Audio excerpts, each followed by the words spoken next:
What's the most drastic thing that one family member did because a shaman told them to? My boyfriend Austin and I were out celebrating our 3-year anniversary when my cousin Caitlin showed up unannounced, yelling, "You need to break up with him! Austin's mine!" She slammed her phone down between our ceramic plates with her Etsy page open. "A witch just did my love reading. She says I'm destined to be with a Capricorn." She turned to Austin. "You're the Capricorn. The universe wants you for me." By the time I could ask her which insane asylum she'd just broken out of, she'd already grabbed Austin's shoulder and was leaning in to try to force a kiss on his lips. He quickly stood up from the table and pushed her away. "You already tried this last year and I said no. Why are you back?" She frowned and asked, "But this time it's cosmic destiny." Then she turned to me with the most serious expression and said, "You have 1 week to break up with him, or I'll use the energy of the zodiac and take divine action myself." My auntie called me 3 days later worried about Caitlin and asked us to come over and talk some sense into her. She had turned the living room into a spiritual war room with astrological charts printed and taped to every wall. When she saw us enter, she grinned and turned our attention to the TV, showing the face of the Etsy psychic. This time the witch was delivering her readings through a live video call. She explained how Austin and Caitlin's birth charts were cosmic twins, and that I was a spiritual blockage preventing true love. After several more minutes of nonsense, my dad finally asked, "So what exactly are you expecting to happen here?" She smiled. "They just need to break up immediately, before the universe punishes our entire family," she said casually, like it was the most obvious thing. Austin shook his head and told her very clearly that he loved me and had zero interest in ever being with Caitlin. "Even if for some reason we broke up tomorrow, I still wouldn't date you," he stated. That's when Caitlin started screaming, "If you don't break up now, you'll face cosmic wrath." We shrugged. "I guess that's what we'll do then." She stormed into her bedroom, leaving the whole family sitting there embarrassed for her. Then she went silent. For 2 months, we didn't hear from her until one morning when I walked out to get my mail. I saw Caitlin carrying boxes into the apartment next door. "Surprise neighbor," she said with this huge smile. "The universe is so amazing because this apartment became available right when I needed it." That's when the nightmare really started. She'd show up everywhere me and Austin went. Dinner, movies, even on a hiking trail 40 minutes outside town. But then one day, things took a turn when Austin called me completely panicked, asking me to come home ASAP. Apparently, Caitlin used the spare key under our mat and crawled in next to him while Austin was sleeping. He woke up screaming and quickly dragged her out the door while she tried to fight back, saying it was the universe that let her in. Austin was so freaked out he couldn't sleep for days. So we decided to finally move out. We'd rented a U-Haul and loaded it at 4 in the morning thinking Caitlin would still be asleep.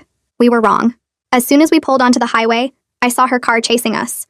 Austin tried to stay calm, but she drove recklessly, swerving into the lane beside us going almost 90. She pulled up alongside the truck and started yelling out her window, "The witch promised me a Capricorn. She promised me true love." Then she tried ramming the side of the U-Haul to force us to pull over. But on her third attempt, Austin quickly hit the gas to dodge her car, which made her spin across 3 lanes, flipping twice before slamming into a concrete barrier. We pulled over immediately and called 911. The paramedic said she was lucky to be alive, considering her spine was practically crushed in 2 places. She had emergency surgery that night, and the doctors confirmed she'd be paralyzed from the waist down for the rest of her life. The first thing Caitlin did when she woke up from surgery was post on social media about how, "The witch told me he was my Capricorn. I just wanted a chance at love. I didn't want to hurt like this. I'll never walk down the aisle now. I can't believe my cousin took my soulmate and my legs." The worst part was that because of the tragedy, people started sympathizing with her. My aunt commented that we should have just let her follow us peacefully instead of trying to escape. My mom said we knew how much the reading meant to her and could have handled things differently. Even some of my cousins were saying that we should have just moved without telling her instead of doing it in front of her apartment where she'd obviously see us. Austin and I finished moving into our new home, but we couldn't enjoy the peace and quiet at all.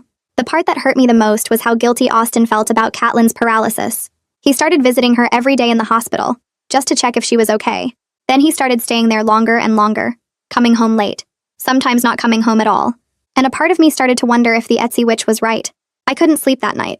Austin was right next to me in bed, but I kept staring at the ceiling, replaying everything in my head. Every time he shifted or made a noise, I jumped. My brain kept going back to that stupid Etsy witch saying Austin and Caitlin were cosmic twins. I hated myself for even thinking about it. The moving boxes were still stacked against the walls because we hadn't finished unpacking yet. They made the room feel smaller, like they were pushing in on me. I watched Austin's chest rise and fall while he slept. He looked so peaceful, but I knew when he woke up he'd check his phone first thing. That's what he always did now. I finally dozed off around 5 in the morning but woke up an hour later when Austin's phone started buzzing. He grabbed it immediately and his whole face changed. I watched him scroll through 3 text messages, his expression getting more worried with each one. He sat up in bed and rubbed his face. "Caitlin had a bad night," he said quietly. "The nurses think she needs someone familiar there to calm her down." I felt my stomach twist. "Please don't go," I said. He looked at me and I could see the conflict all over his face. That look made me want to throw up. I have to, he said. Just for a little while. But I knew it wouldn't be a little while. It never was anymore. We had our first real screaming fight that morning. I told him he'd spent 4 nights at the hospital this week and only 3 nights in our new home. We just moved here to get away from her and now you're choosing to be with her anyway, I shouted. Austin got defensive immediately. Catelyn doesn't have anyone else. Her mom can't even look at her in that wheelchair without breaking down, he yelled back. I asked him when this was going to end. He promised it was temporary, just until she adjusted to her new reality, but the way he said it sounded hollow. I didn't believe him anymore. I couldn't. He grabbed his keys and left for the hospital while I stood there in our half-unpacked apartment feeling like my world was falling apart. After the door slammed, I sat down on the floor surrounded by boxes and just stared at nothing for a while. Then I got up and found a notebook. I needed to see this whole thing clearly instead of drowning in guilt and confusion. I started writing down everything that happened since our anniversary dinner. The date Catelyn showed up at the restaurant, the day she moved in next door, every time she followed us to random places, the break-in where she crawled into bed with Austin, the highway chase. I wrote down times and dates for everything I could remember. I took screenshots of her social media posts and printed them out. I found photos on my phone of her car behind us at that hiking trail. When I finished, I had a timeline that showed clear stalking behavior that kept getting worse. Looking at it all laid out on paper, I realized something important. We weren't the villains my family thought we were. Catelyn had been stalking us for months, and it led to her making a reckless choice to chase us at 90 miles per hour. Seeing it documented like this made me feel less crazy. I picked up my phone and called the non-emergency police line. My hands were shaking when someone answered. I asked if I could report stalking that happened before an accident. The operator put me on hold for a few minutes, then transferred me to someone named Detective Nadia Palermo. She said she worked on domestic crimes and harassment cases. I told her the whole story from start to finish. She listened without interrupting once, which surprised me. When I finished, she said something that made me want to cry with relief. The fact that your cousin is paralyzed now doesn't erase the criminal behavior that came before, Detective Palermo explained. She asked me to come to the police station with my documentation and any evidence I still had. I told her I'd just spent the morning putting it all together. She scheduled me for an appointment 2 days later. At the police station, I spread out my timeline, screenshots, and photos across Detective Palermo's desk. She was probably in her 40s with dark hair pulled back in a ponytail. She took notes while looking through everything. Stalking cases are difficult, she said. But this documentation is exactly what we need. She explained that the crash made things complicated because juries feel sorry for disabled victims. But she kept coming back to my timeline. The pattern of behavior before the accident is clear harassment, Detective Palermo said. Then she asked about Austin. I admitted he'd been visiting Catelyn every day at the hospital for weeks. The detective's expression changed. She looked concerned. His visits could be seen as reconciliation or forgiveness, she explained carefully. That might hurt any harassment case we try to build. My stomach dropped. I hadn't thought about that. Austin's guilt was actively destroying our legal options. Austin came home that night around 9. He smelled like hospital antiseptic and hand sanitizer. I was sitting on the couch waiting for him. I met with a detective today, I said. His face went pale. I told him everything Detective Palermo said about his hospital visits, how they could be interpreted as him forgiving Catelyn, how that undermined any legal case against her. Austin got defensive immediately. So you're asking me to abandon someone who's paralyzed because of us? He said loudly. I stood up and looked him in the eye. She's paralyzed because she chose to chase us at 90 miles per hour, I said sharply. That was her choice, not ours. His face went even paler. He opened his mouth like he wanted to argue, but nothing came out. He just stood there looking lost. The next morning, my phone rang while Austin was in the shower. A woman introduced herself as Kalani Floyd, a social worker at the hospital. She said she was part of Catelyn's care team. We've noticed Austin spending a lot of time here, Kalani said gently, including staying overnight in Catelyn's room. My heart started pounding. We're concerned about appropriate boundaries, she continued. Are you aware of how much time he's been spending at the hospital? I felt like I couldn't breathe. How much time? I asked. Kalani paused. He's been staying overnight 3 to 4 nights a week for the past month. I thanked her and hung up. Austin had been lying to me. Not just a little. He'd been lying about the whole extent of his visits. When Austin got out of the shower, I was standing in the bedroom holding my phone. A social worker named Kalani just called me, I said. I watched his face change. He knew he was caught. She told me you've been sleeping in a chair next to Catelyn's bed 3 or 4 nights a week. Austin's eyes filled with tears. He sat down on the bed and put his head in his hands. I can't stop seeing her car flip across the highway, he said, crying. I keep thinking if I hadn't hit the gas, she wouldn't be paralyzed. He was sobbing now. I feel like I caused this. I stood there feeling 2 things at once. Part of me wanted to comfort him because he was clearly suffering, but another part of me felt completely betrayed. He'd been lying to me for weeks. I didn't know which feeling was stronger. That night, we barely slept in the same room. I stayed on my side of the bed, staring at the ceiling while Austin tossed and turned next to me. Around 3 in the morning, I finally said what I'd been holding in for hours. You've been lying to me for weeks. My voice came out flat and cold. Austin sat up and turned on the lamp. I wasn't trying to lie, he started, but I cut him off. You told me you were visiting for an hour or two, I said, my voice getting louder. Kalani said you've been sleeping there 3 or 4 nights a week. That's not visiting. That's choosing her over me. Austin's face went red and he stood up from the bed. You don't understand the guilt I'm carrying, he yelled back. Every time I close my eyes, I see her car flipping across the highway. I see her body getting pulled from the wreckage. Watching someone become paralyzed because of something you did changes you. I jumped out of bed and faced him. Because of something she did, I shouted. Catelyn chose to chase us at 90 miles per hour. She chose to ram our truck. She chose to drive like a maniac. We didn't cause this. She did. Austin shook his head like I didn't get it. If I hadn't hit the gas, she wouldn't have spun out, he said. I made a split-second choice, and now she'll never walk again. I felt something break inside me. So what's your plan then? I asked. You're just going to keep sleeping in her hospital room forever? You're going to throw away our relationship because you feel guilty? Is that what you want? He didn't answer right away, and that silence hurt worse than anything he could have said. I don't know what I want anymore, he finally admitted. I just know I can't abandon her when she's lying there paralyzed. I grabbed my pillow and a blanket from the closet. Then you can sleep on the couch tonight, I said. Because I'm not sharing a bed with someone who's choosing his stalker over his girlfriend. Austin's eyes filled with tears, but he didn't argue. He just took the pillow and blanket and walked out of the bedroom. I locked the door behind him and cried myself to sleep. The next morning, Austin's phone started ringing at 6 in the morning. I heard it from the bedroom even though the door was closed. I got up and pressed my ear against the door to listen. Yes, this is Austin, I heard him say. Then there was a long pause. I know, I'm really sorry about that. We've had some family emergencies. Another pause. Personal issues, yes. It won't happen again. I opened the bedroom door quietly and watched him sitting on the couch with his head in one hand and the phone in the other. I understand. Thank you for calling. I'll be there on time from now on. He hung up and just sat there staring at the floor. I walked into the living room and he looked up at me with exhausted eyes.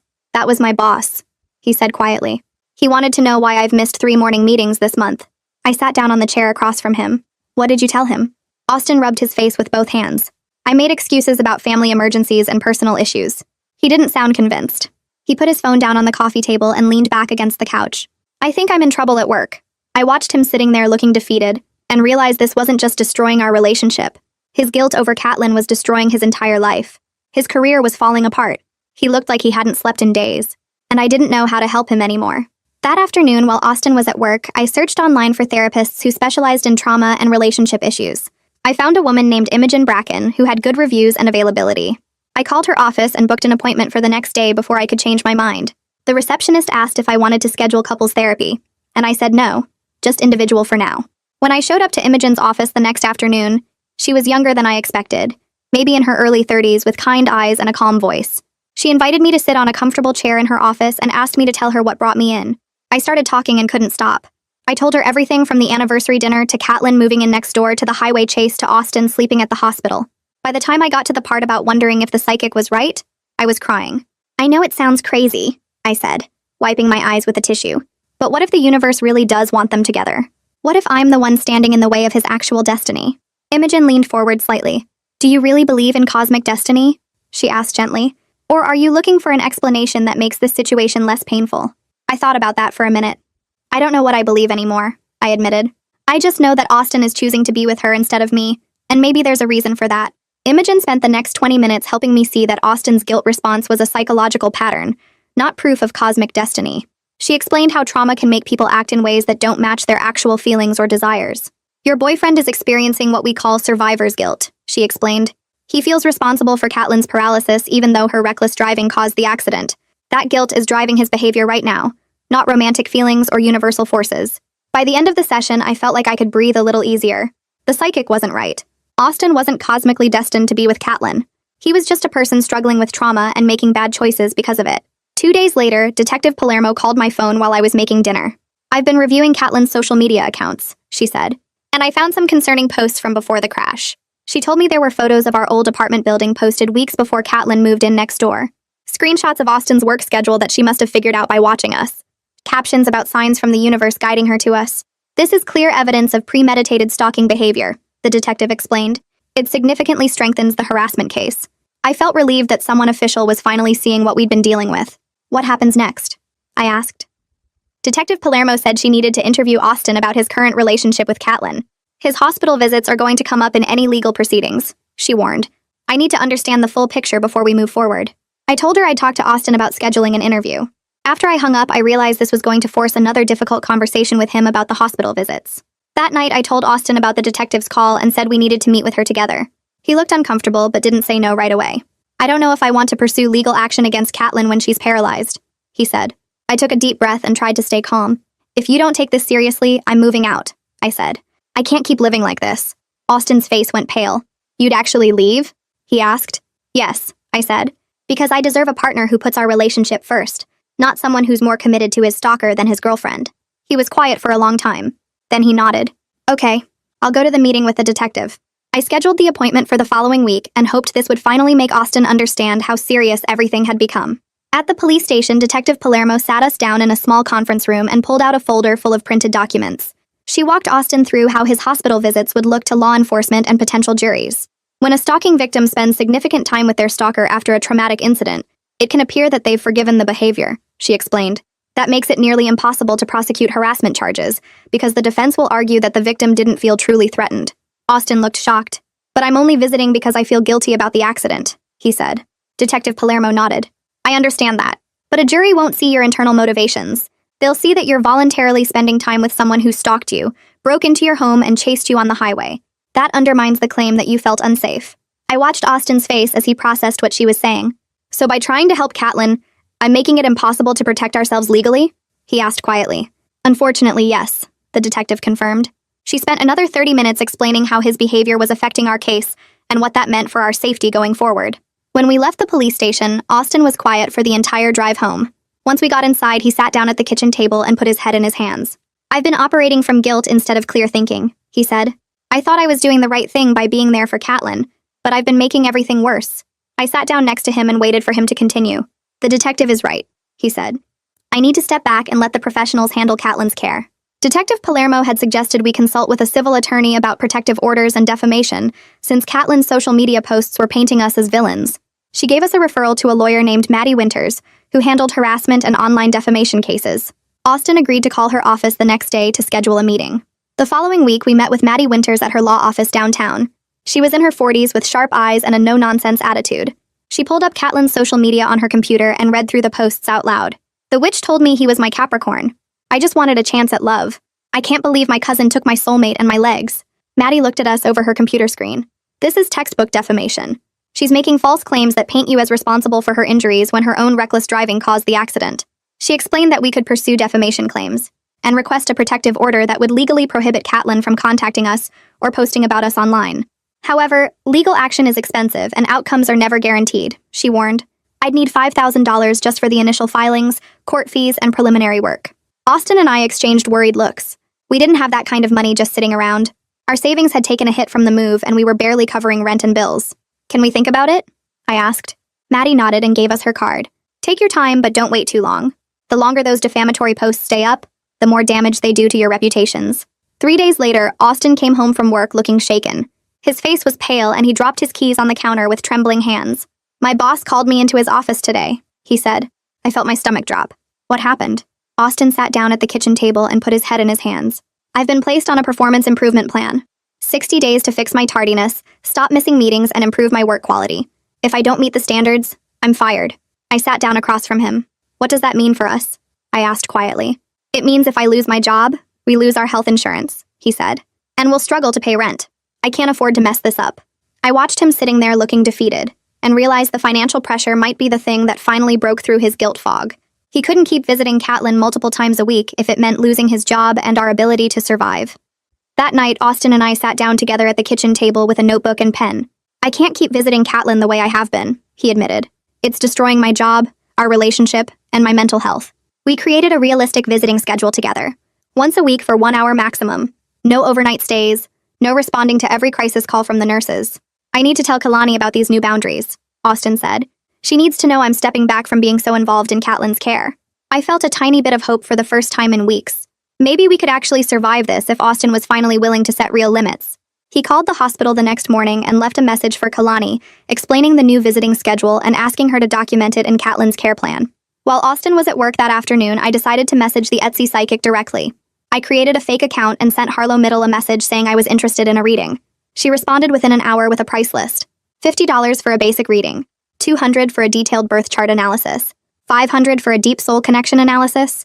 I mentioned that my cousin had used her services and had a really powerful experience. Harlow sent back a generic message about cosmic timing and offered me a 20% discount on my first reading. The whole interaction made it clear this was just a business to her. She probably didn't even remember Catelyn specifically. She was just running through her standard sales pitch with anyone who messaged her. I screenshot the entire conversation and saved it to my phone. I didn't know if it would be useful for anything legal, but I wanted documentation of how she operated. This woman had fed my cousin's delusion for profit, and I wanted proof of what she was really about. I opened my email and attached the screenshots of my conversation with Harlow to a message for Detective Palermo. The psychic's price list and generic responses made it obvious this was just a sales operation to her. I hit send and waited. The detective called me back 2 hours later and told me the screenshots were useful context, but giving fake psychic readings wasn't actually illegal. She explained that unless we could prove Harlow specifically told Catelyn to stalk us or break into our apartment, there was no crime we could charge her with. I sat there holding my phone, feeling completely frustrated that this woman had profited from feeding my cousin's delusion, and there was nothing we could do about it. The detective said she'd keep the evidence on file in case Harlow contacted us directly, but otherwise her hands were tied. I thanked her and hung up, then stared at those screenshots on my phone for another 10 minutes, wishing there was some way to hold Harlow accountable. Austin came home from work the next day looking relieved instead of stressed for the first time in weeks. He sat down at the kitchen table and told me his meeting with Lars went better than expected. His HR manager had been surprisingly understanding about the whole situation. Lars told him that personal crises happen to everyone, but the company needed employees they could count on. He suggested Austin use their employee assistance program to get some counseling. The best part was that Lars agreed to let Austin modify his schedule so he could work earlier hours in the morning and have more flexibility in the afternoon without hurting his work quality. Austin pulled out the paperwork showing his new schedule starting Monday, and I could see the tension leaving his shoulders. He still had to meet the performance improvement plan standards, but at least now he had a path forward that didn't require choosing between his job and dealing with everything happening with Catelyn. My phone started buzzing constantly the next afternoon with notifications from the family group chat. I opened it to see my aunt had posted a long message about how we all needed to contribute money to Catelyn's medical bills, because family takes care of family. Several of my cousins immediately jumped in agreeing with her. My mom commented that medical debt could ruin Catelyn's life before it even got started again. One uncle suggested we set up a payment plan where everyone contributes $50 a month. Then the messages started getting more pointed, with relatives saying things like, "Some people caused this situation and should take responsibility." My aunt posted that if certain family members hadn't tried to run away from Catelyn on the highway, none of this would have happened. I watched the messages pile up for about 20 minutes before I'd had enough. I left the group chat and sent individual texts to my mom and dad saying I needed space from family drama, while Austin and I dealt with legal issues and work problems. My mom responded with a sad face emoji. My dad sent back a simple, "Okay." I made an appointment with Imogen for my first official therapy session the following week. Sitting in her office felt different from our initial consultation, because now I was committing to regular weekly sessions. She asked me to describe what I was struggling with most, and I started crying before I even finished explaining. I told her about the complicated grief of watching my cousin become paralyzed, while also knowing she'd been dangerous and obsessive. Imogen listened without interrupting, and then said something that made me feel like someone finally understood. She told me I could feel sad about Catelyn's condition, while still protecting myself from her behavior. Those two things weren't opposites. She explained that grief is complicated, and I didn't have to choose between feeling guilty or feeling angry. I could feel both, and neither emotion made me a bad person. We spent the rest of the session working on tools for managing the anxiety that woke me up at 3 in the morning. By the time I left her office, I felt lighter than I had in months. Detective Palermo called me 3 days later with news that made my hands shake.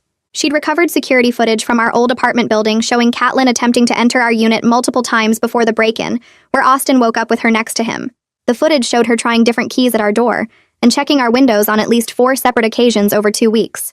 The detective explained this proved premeditation and showed escalating behavior leading up to the actual break-in. She said this evidence could support both criminal harassment charges and a civil protective order. I asked her what our next steps should be, and she told me to contact our attorney about filing for the protective order while she continued building the criminal case. After we hung up, I sat on the couch replaying what she'd said about Catelyn checking our windows. The thought of her standing outside our apartment watching us made my skin crawl. Maddie called me the next morning saying she'd started drafting a protective order request based on the evidence Detective Palermo sent over. The order would legally prohibit Catelyn from contacting us, posting about us online, or coming within 500 feet of our home or workplaces. She explained that both Austin and I needed to sign affidavits detailing the stalking behavior and how it had emotionally harmed us. I told her I'd sign immediately, and she emailed the paperwork over. That night, I showed Austin the documents and watched his face change as he read through them. He set the papers down and said he needed time to think about whether this was too harsh given Catelyn's current condition. I felt my stomach drop because I thought we were past this guilt phase. He asked if we could talk about it over the weekend, and I agreed, even though I wanted to scream at him that Catelyn being paralyzed didn't erase what she'd done to us. My cousin Miguel called me out of nowhere 2 days later. We'd never been super close, but he'd always been nice at family gatherings. He asked if I had a minute to talk, and I said sure. That's when he told me something that made me sit down hard on the couch. My aunt had been listed as Catelyn's primary support person at the hospital, which made sense. But somehow she'd also added Austin as a secondary contact without asking him or telling us. Miguel said he'd overheard his mom talking to the hospital about it. Before I could process what that meant, my phone rang with a call from Kalani Floyd. The social worker explained that she was calling to clarify Austin's contact status because something seemed off in the records. I told her Austin never consented to being listed as any kind of contact for Catelyn's care. Kalani apologized and said she'd remove him immediately and document this as a boundary violation in the hospital records. After both calls ended, I texted Austin at work, telling him we needed to talk as soon as he got home. Austin came through the door that evening, and I showed him the protective order paperwork again. We sat at the kitchen table and had the calmest but most serious conversation we'd had in weeks. He finally admitted that his hesitation about the order came from fear that we'd look like monsters kicking someone while they're down. I took a deep breath and reminded him that Catelyn created this situation by stalking us and driving recklessly on the highway. Protecting ourselves legally didn't make us bad people. He nodded slowly and said he knew I was right, but the guilt still felt overwhelming sometimes. I told him that was exactly why we both needed to keep going to therapy. He picked up the pen and signed his name on the affidavit. We returned the completed paperwork to Maddie the next morning, and she said she'd file it with the court by the end of the week.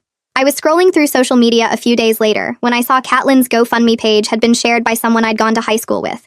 I clicked on it and felt sick reading what she'd written. She framed herself as a heartbroken woman whose cousin stole her soulmate and whose life was destroyed in a tragic accident. The comments section was full of strangers calling me selfish and cruel.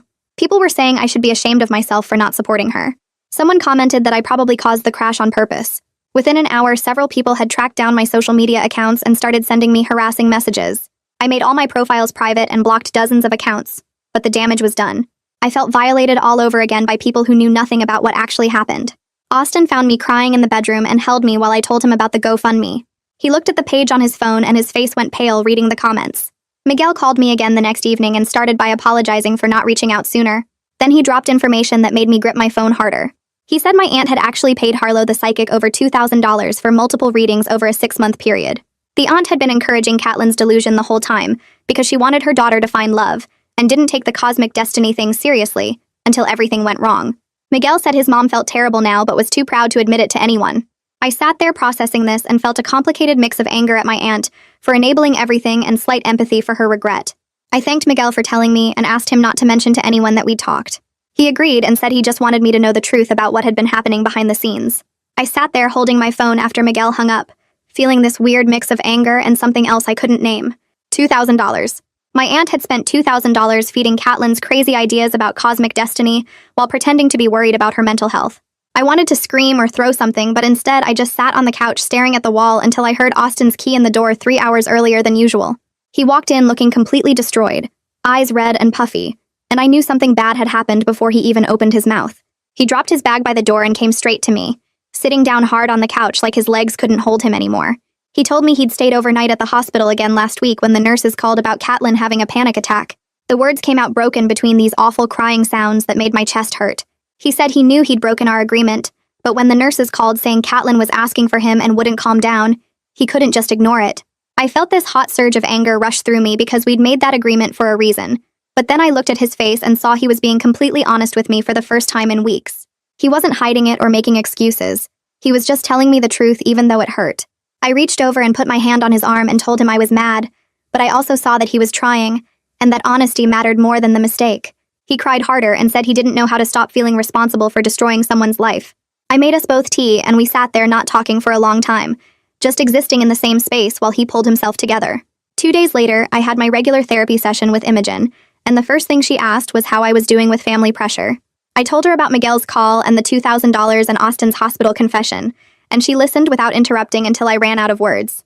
Then she pulled out a notebook and suggested we write a boundary letter together. Something clear and direct that I could send to my family about what contact I would and wouldn't accept during all this legal stuff. We spent 40 minutes working on it, with Imogen helping me find words that were firm but not mean. The letter said I loved my family, but I wouldn't accept any more blame or guilt trips about Catelyn's condition, that Austin and I were protecting ourselves legally, and that was our right, and that anyone who couldn't respect our boundaries needed to keep their distance until they could. Reading it back made me feel powerful in a way I hadn't felt since the crash. After the session, I went home and typed it up, then sent it to my parents, my aunt, and 3 cousins I was closest to before everything went wrong. The responses started coming in within hours. My dad sent back a short text saying he understood and respected my decision. One cousin wrote this long message about how she'd been worried about Caitlin's behavior too, and wished she'd said something earlier. But my mom's response was cold, just saying she hoped I knew what I was doing by pushing family away. My aunt didn't respond at all, which somehow felt worse than anger. 3 nights later, I was already asleep when Austin's phone started ringing at almost midnight. I jolted awake and saw him grab it off the nightstand, his face going pale in the screen light. He answered, and I heard my aunt's voice coming through, high and panicked, talking so fast I couldn't make out the words. Austin sat up, and I watched his whole body tense as he listened. His hand started shaking, and he looked over at me with this expression that was pure panic, like he was drowning and asking me to save him. My aunt was begging him to come to the hospital right now because Caitlin was having some kind of crisis, and kept asking for him, and the nurses didn't know what to do. I could see him wanting to say yes, wanting to jump up and drive over there because that's what he'd been doing for months. But instead, he took this deep breath and said into the phone that he couldn't come, that my aunt needed to call the hospital's crisis line because that's what they were trained for. My aunt started arguing, and I heard her voice get louder, but Austin just repeated himself and then hung up. He sat there holding the phone with both hands, shaking so hard the whole bed moved. I pulled him against me and wrapped my arms around him while he cried into my shoulder. He kept saying he felt like a terrible person for not going, that Caitlin was suffering and he was just sitting here. I told him over and over that he'd made the right choice, that going would only make everything worse, that he couldn't save Caitlin by destroying himself. We stayed like that for over an hour until he finally stopped shaking and fell asleep against me. I stayed awake most of the night thinking about how hard that phone call must have been for him, and feeling grateful he'd chosen us instead of his guilt. The next afternoon, Austin was scrolling through his phone when he suddenly went completely still.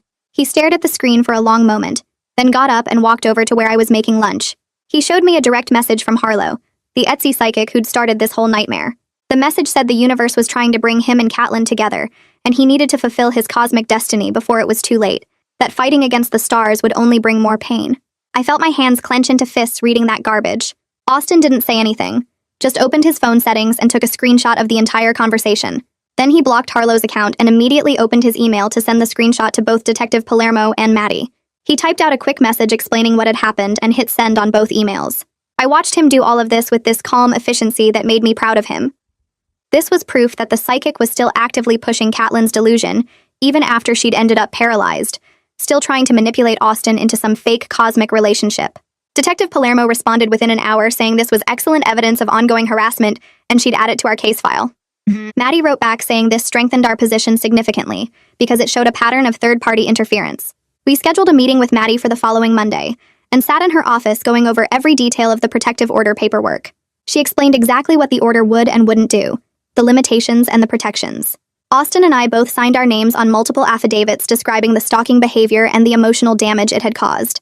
Maddie pulled out a payment form and told us the filing fees would be $800 from our emergency savings account, money we'd been keeping for exactly this kind of situation, but it still hurt to spend it. She said the court date was set for 3 weeks out, and we'd need to appear in person to testify about why we needed the order. Walking out of her office into the bright afternoon sun, I felt this strange combination of scared and relieved. Scared because we were making everything official and legal and there was no going back. Relieved because we were finally taking real action, instead of just reacting to whatever Caitlin or my family did next. Austin reached over and took my hand as we walked to the car, and I squeezed back hard. That night, I was checking my email before bed when I saw a new message from my aunt with the subject line, "Legal action."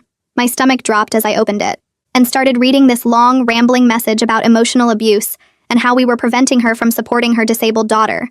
She threatened to sue us for causing Caitlin's condition through our reckless driving, and for the ongoing emotional distress we were causing the whole family. The email went on for 3 pages, getting more and more angry and less coherent. I forwarded it to Maddie immediately with shaking hands. She called me the next morning, and I could hear the eye roll in her voice as she told me my aunt had absolutely no legal grounds for any lawsuit. This was just an intimidation tactic, trying to scare us into dropping the protective order. Maddie said she'd send a formal cease and desist letter to my aunt explaining that further threats would be considered harassment. When I hung up, I felt this weird mix of empowered and sad. Empowered because we had legal protection, but sad because my aunt had gotten so twisted up in this that she was threatening to sue her own niece. Detective Palermo called 2 days later with an update that made me sit down hard in the kitchen chair. She'd finished interviewing neighbors from our old apartment building, and 3 people had provided written statements about seeing Caitlin watching our place at odd hours. One neighbor specifically remembered Caitlin stopping her in the parking lot and asking questions about our schedule, what time we usually left for work, which car was ours, Another neighbor had seen Catelyn sitting in her car outside our building at 2 in the morning multiple times. The detective said these statements were huge because they proved a clear pattern of surveillance and stalking behavior before the break-in. This wasn't just my word against Catelyn's anymore. We had outside witnesses who'd seen her obsessive behavior and could testify about it. The harassment case was getting stronger with every piece of evidence we collected. Austin came home from work that Friday, looking lighter than I'd seen him in months. He told me he'd just had his performance improvement plan review with Lars, and his performance had improved enough to continue employment. Lars had told him the new schedule was working well, coming in earlier and not taking long lunch breaks anymore. Austin looked exhausted from the new routine, getting up at 5:30 every morning to be at work by 7, but his job was secure and that removed this huge weight we'd been carrying. We wouldn't lose our health insurance or struggle to pay rent. One major stressor was actually gone. We ordered pizza that night to celebrate, and Austin fell asleep on the couch at 8:30, completely wiped out, but safe. The following Tuesday, Kalani called to tell us about a care team meeting the hospital had held about Catelyn's recovery plan. The social worker explained that after reviewing Austin's involvement and the boundary violations that had happened, she was formally implementing contact restrictions that removed Austin from the approved visitor list. My aunt had apparently shown up at the meeting and tried to fight the decision, arguing that Austin was important to Catelyn's recovery. But Kalani had stood firm and explained that healthy boundaries were actually part of recovery, not obstacles to it. Austin would receive official notification that he was no longer permitted to visit without explicit approval from Catelyn's medical team.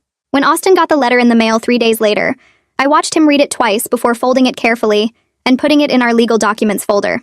He looked relieved and sad at the same time. Then Catelyn posted something on social media that made my blood run cold. Someone sent me a screenshot because I'd blocked her months ago. She'd uploaded edited audio clips that she claimed were from private conversations with Austin, little snippets of him saying things like, "I care about you," and "I want you to be okay," that made it sound like he had feelings for her. But I knew exactly what those clips were from: his hospital visits where he'd been trying to comfort her as a decent human being. She'd recorded him without his knowledge, and now she was cutting up the recordings to make it sound like they had some kind of intimate relationship. I showed Austin and watched his face go white. He immediately called Detective Palermo, and she told him to send her the link right away.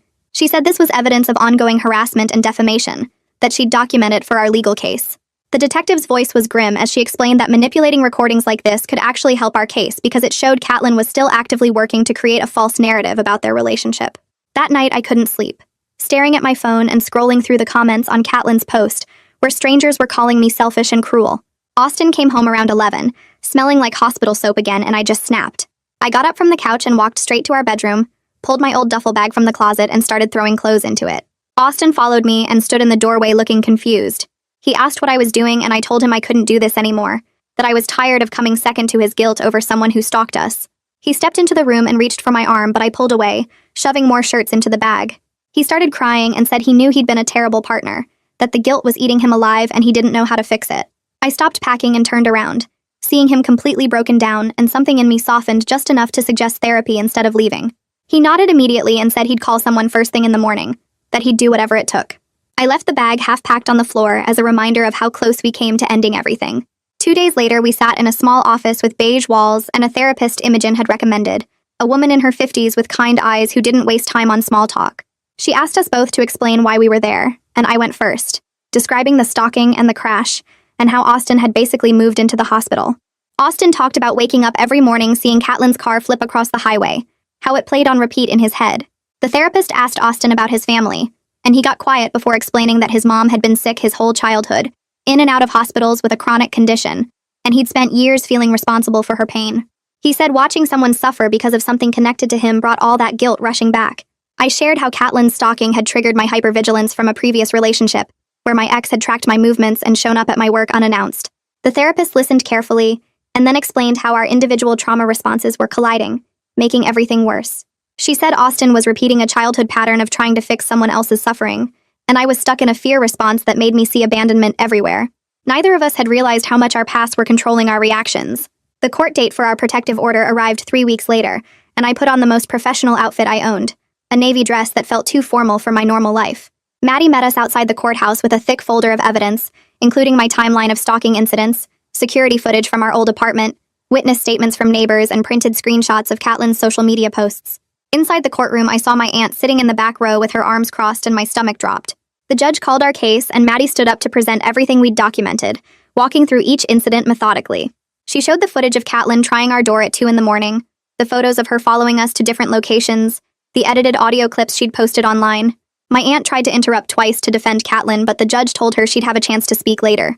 Then Maddie pulled out written statements from two of my cousins, including Miguel, explaining that they'd witnessed Catelyn's behavior escalate over months and supported our need for legal protection. Reading those statements made my eyes water because I'd felt so alone in this, and knowing some family members actually saw the truth meant everything. After the court hearing, I spent 4 days at our kitchen table writing my impact statement, trying to put into words how the stalking had destroyed my sense of safety. I wrote about checking every car behind us on the highway, about not being able to sleep through the night anymore, about the panic attacks that hit me in random moments. I described how opening my front door made my heart race because I never knew if Catelyn would be standing there. I wrote about watching my relationship fall apart as Austin got consumed by guilt, about feeling like I was losing him to the person who'd terrorized us. Reading back through what I'd written made me cry because seeing it all laid out showed me just how much trauma I'd been carrying around.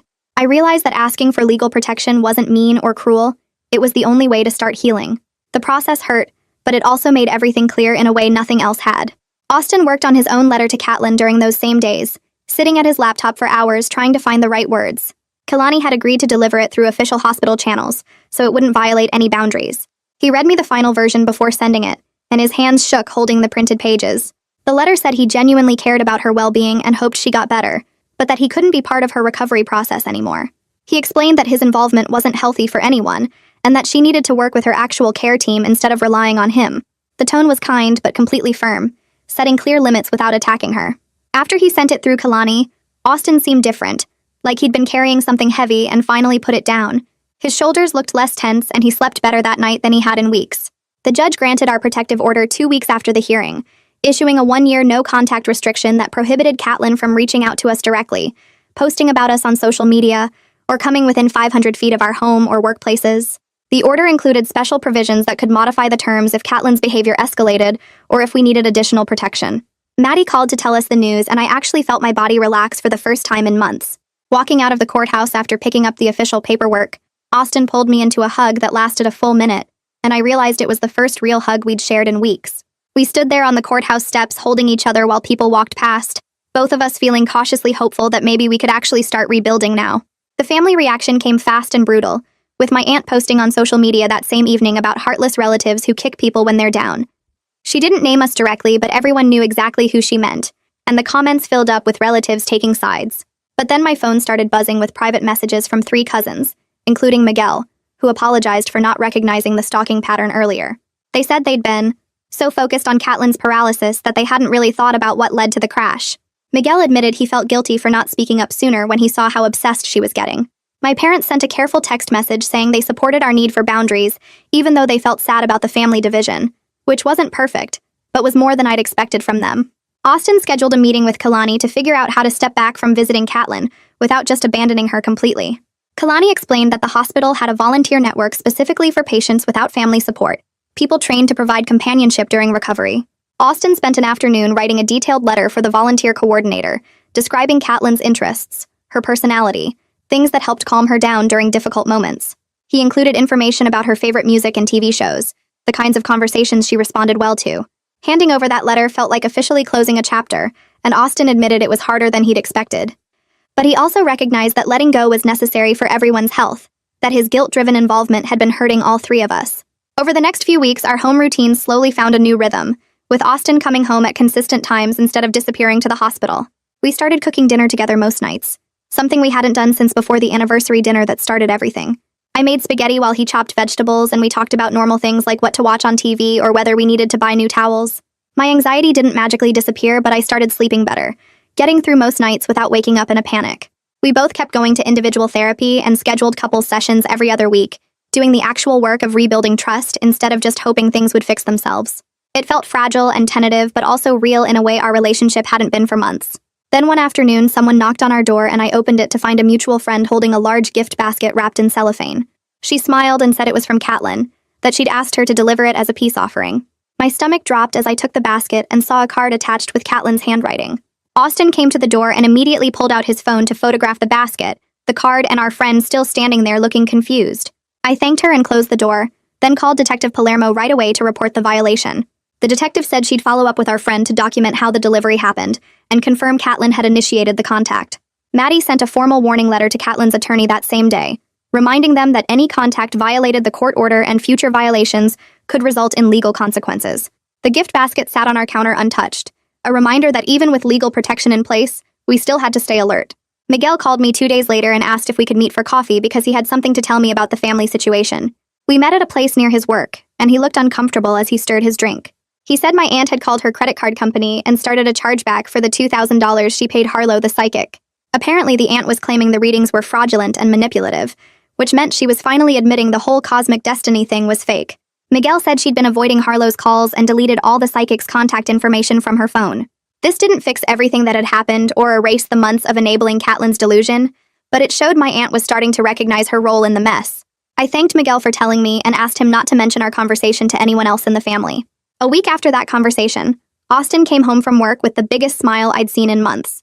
He dropped his bag by the door and told me Lars had called him into the office for his performance improvement plan review. Austin said Lars told him his recent work had been excellent, and he was officially back in good standing with the company. The relief on Austin's face was visible, like he'd been holding his breath for weeks and could finally exhale. He came home energized instead of drained that night, and we ordered takeout to celebrate the small victory. The job security helped both of us breathe easier about our financial situation, since we'd been burning through savings on legal fees and therapy. My mom called the following week and invited us to dinner at their house with just her, my dad, and Miguel. She made it clear up front that Catelyn and my aunt wouldn't be discussed during the meal, and everyone needed to respect that boundary. Austin and I talked about whether to go, worried it might be awkward or turn into another guilt trip. But we decided to try because completely cutting off my parents felt too extreme. The dinner was polite but definitely strained, with everyone carefully avoiding certain topics. My dad asked about Austin's job, and my mom talked about their garden, safe subjects that didn't lead to family drama. Miguel helped keep conversation flowing by telling stories about his kids. It wasn't perfect, and the elephant in the room was obvious, but it was better than the complete distance we'd been living with. Driving home that night, Austin said it felt like a tentative first step toward having some kind of relationship with my family again. Kalani called a few days later with an update about Catelyn's progress at the rehabilitation facility. She said Catelyn had started working with a psychologist as part of her treatment program and was making progress on accepting reality-based thinking. The social worker emphasized this was early progress and setbacks were likely, but Catelyn was actually engaging with therapy instead of refusing help. Kalani said the psychologist was helping Catelyn process her obsession and understand how the psychic readings had fed into unhealthy patterns. I felt cautiously hopeful hearing this, thinking maybe Catelyn could eventually move past the delusion and build a real life for herself. But I also knew one phone call about therapy didn't erase months of stalking and harassment. Maddie contacted us the next week with official notice that Catelyn was planning to move to an accessible housing facility about an hour away. The new place was closer to specialized rehabilitation services and had better support systems for people with spinal injuries. The distance felt like a relief because it reduced the chance of accidentally running into her at a store or restaurant. Maddie said my aunt was apparently helping coordinate the move and handling the logistics, which suggested she was finally prioritizing Catelyn's actual needs over the cosmic destiny fantasy. Austin and I sat down that weekend for a serious conversation about our relationship and what we wanted for the future. We both agreed we weren't ready for engagement or major commitments yet after everything we'd been through. Instead, we decided to keep going to therapy and focus on rebuilding our foundation before making any big decisions. This felt mature and honest rather than romantic, but it was what we needed right now. Austin admitted he still struggled with guilt about Catelyn's paralysis, even though he understood logically it wasn't his fault. I told him I still had anxiety about being blamed by my family and worried about future harassment. We agreed to take things month by month and not rush into anything just because we thought we should. Detective Palermo called to let us know she was closing the active investigation since the protective order was in place and Catelyn had moved to the facility. But she provided us with a detailed safety plan for if harassment started again. The detective emphasized that the order remained fully enforceable and we should document any violations immediately with photos, screenshots, and detailed notes. She gave us her direct number and said to call if anything concerning happened. Having clear next steps helped me feel less helpless, like we had a plan instead of just reacting to whatever Catelyn did next. Over the following weeks, I noticed Catelyn's GoFundMe posts gradually changing tone. She stopped posting about soulmates and cosmic destiny and started focusing on rehabilitation progress and accessibility advocacy. The posts showed her working with physical therapists and talking about adapting to life in a wheelchair. The comments section shifted too, with fewer people attacking me and more people offering genuine support for her recovery. The online harassment directed at me died down as the story lost its dramatic angle. I cautiously started re-engaging with social media using strict privacy settings and limiting who could see my posts. I slowly expanded my presence again over the next month, sharing normal life updates about cooking dinner or watching shows. Several friends reached out privately saying they never believed the online narrative about me and were glad I was back. One friend admitted she'd wanted to reach out during the worst of it, but didn't know what to say. Rebuilding these connections helped me feel less isolated and more like myself again, instead of just the villain in Catelyn's story. Then one afternoon, my aunt sent me a brief text message. It said she was sorry for getting caught up in the psychic stuff, and acknowledged she should have stopped Catelyn earlier. The apology was limited and didn't address everything she'd said or done, but it represented a shift from blame to accountability. She didn't make excuses or try to justify her actions, just admitted she'd made mistakes. I stared at the message for a long time before responding with a simple thank you. I wasn't ready for full reconciliation or long conversations about the past, but I appreciated the gesture. Austin read the text when I showed him and said it was more than he expected from her. A few weeks later, Kaylani called to schedule Austin's final visit before Catelyn transferred to the new facility an hour away. She explained that the volunteer network was ready to take over regular visiting duties, and this goodbye would help everyone move forward. Austin looked nervous when I drove him to the hospital that afternoon, his hands shaking slightly as we walked through the parking lot. Kaylani met us in the lobby and walked with Austin to Catelyn's room while I waited in the family area, staring at my phone and trying not to imagine what they were saying. He came back 40 minutes later looking completely drained, his eyes red but his shoulders somehow lighter. On the drive home, he told me the goodbye felt like closing a door that had been stuck open for months, and even though it was hard, it was also necessary. That night, I woke up around 3 a.m. out of habit, expecting to find his side of the bed empty like so many nights before. But he was there, sleeping deeply without the twitching and mumbling that had become normal. I watched him breathe steadily for a few minutes, realizing this was the first time in months he'd slept through the night without nightmares waking him up. I woke up one random Tuesday morning and checked my phone to see it was almost 9, which meant I'd slept for 8 hours straight without anxiety jerking me awake. The realization hit me so hard that I started crying right there in bed. Not sad tears, but this overwhelming wave of relief that I could finally rest without my brain screaming danger every few hours. Austin found me in the kitchen a few minutes later, still wiping my eyes, and when I tried to explain what was happening, he just pulled me into a hug and held me while I cried into his shirt. We had a therapy session with Imogen that afternoon, and when I told her about sleeping through the night, she smiled and said that feeling safe enough to sleep deeply was a major step in trauma recovery. She explained that my nervous system was finally starting to believe the danger had passed, which sounded simple but felt huge after months of barely sleeping. We decided to plan a weekend camping trip to a state park about 2 hours away, something normal that couples do without restraining orders and family drama hanging over them. Before we left, I sent clear messages to my parents and Austin's boss saying we'd be completely unreachable for 3 days. No exceptions. We sat at our kitchen table the night before and reviewed our safety plan one more time, checking that the protective order was active and would remain in effect while we were gone. Austin pulled up the state park website and showed me pictures of the hiking trails and lake, and I felt this weird flutter of excitement that I hadn't felt since our anniversary dinner almost a year ago. Packing our camping gear felt significant somehow, like we were finally doing something for ourselves instead of just reacting to whatever crisis came next. Maddie called a few weeks after the camping trip to say that Catelyn's legal representative had sent formal paperwork acknowledging the no-contact order. The letter confirmed that Catelyn was committed to ongoing therapy at her new facility and recognized the boundaries we'd set. I read through the legal language twice, looking for some hidden meaning or loophole, but it seemed straightforward and official. The letter didn't include an apology or take responsibility for the stalking, but it did show that Catelyn understood the order was real and permanent. Reading it made me feel this unexpected wave of empathy for her, mixed with relief that she was actually getting professional help, instead of chasing cosmic destiny readings. Several quiet months passed after that with no violations, no midnight calls from family members, and no social media drama. Austin and I settled into routines that felt sustainable instead of exhausting, with regular work schedules, weekly therapy sessions, and normal couple activities like cooking dinner together and watching shows. The protective order stayed in place without any challenges. Catelyn continued her rehabilitation program, according to updates Miguel shared occasionally, and my aunt kept her distance except for brief, polite texts on holidays. My anxiety didn't disappear completely, but I stopped checking the locks 5 times before bed and could go to the grocery store without scanning every parking lot for Catelyn's car. Life started feeling almost normal again, though both Austin and I knew we were different people now than we'd been at that anniversary dinner. We'd survived something that could have destroyed us completely, and even though we weren't perfect, we were still here and still trying. Sitting on our couch 9 months after the highway crash, Austin and I talked about everything that had happened since Catelyn showed up screaming about cosmic destiny at our anniversary dinner. We weren't the same people anymore, and our relationship wasn't the easy, comfortable thing it used to be, but we were both healthier and more honest than before. Catelyn was getting real professional help instead of spending thousands of dollars on psychic readings. My family was slowly learning about boundaries and accountability, and we'd figured out that protecting yourself isn't cruel or selfish but actually necessary for survival. The whole mess hadn't disappeared or been magically fixed, and we still had hard days where the trauma felt fresh, but everyone involved was on a clearer and better path forward than where we'd started. Austin reached over and took my hand, and I squeezed back, both of us understanding without saying anything that we'd made it through something terrible and come out the other side still together. That felt like enough for now, and maybe that was the point all along, that surviving and healing was its own kind of victory, even without a perfect happy ending. So yeah, that's basically it. Nothing too deep, just another weird little story that stuck with me. Thanks for hanging out. It always feels like talking to a friend. Come back next time if you're up for it.